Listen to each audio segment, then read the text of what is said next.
আর ঠিক এই ইস্যুতেই সুর চড়াচ্ছেন বিরোধী দলনেতা রাহুল গান্ধী। বিজেপির জন্য ভোট চুরিতে যুক্ত নির্বাচন কমিশন, বিস্ফোরক দাবি লোকসভার বিরোধী দলনেতা রাহুল গান্ধীর। কমিশনে যারা এই কাজে যুক্ত তাদের বিরুদ্ধে ব্যবস্থা নেওয়া হবে, হুঁশিয়ারি রাহুলের। কমিশনের অবসরপ্রাপ্ত অফিসাররাও ছাড় পাবেন না, সরব রাহুল। वोट चोरी हो रही है और अब हमारे पास ओपन एंड शट प्रूफ है कि इलेक्शन कमीशन वोट चोरी में इन्वॉल्व है। और मैं लाइटली नहीं बोल रहा हूं, मैं 100% प्रूफ के साथ बोल रहा हूं। पूरे देश को पता लग जाएगा कि इलेक्शन कमीशन वोटर चोरी करा रहा है। किसके लिए करा रहा है? किसके लिए करा रहा है? बीजेपी के लिए करा रहा है।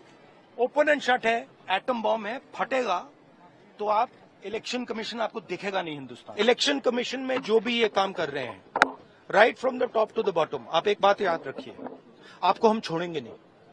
कुछ भी हो जाए हम छोड़ेंगे नहीं आपको, क्योंकि आप हिंदुस्तान के खिलाफ काम कर रहे हो। ये ट्रीजन है और कम, इससे कम नहीं है।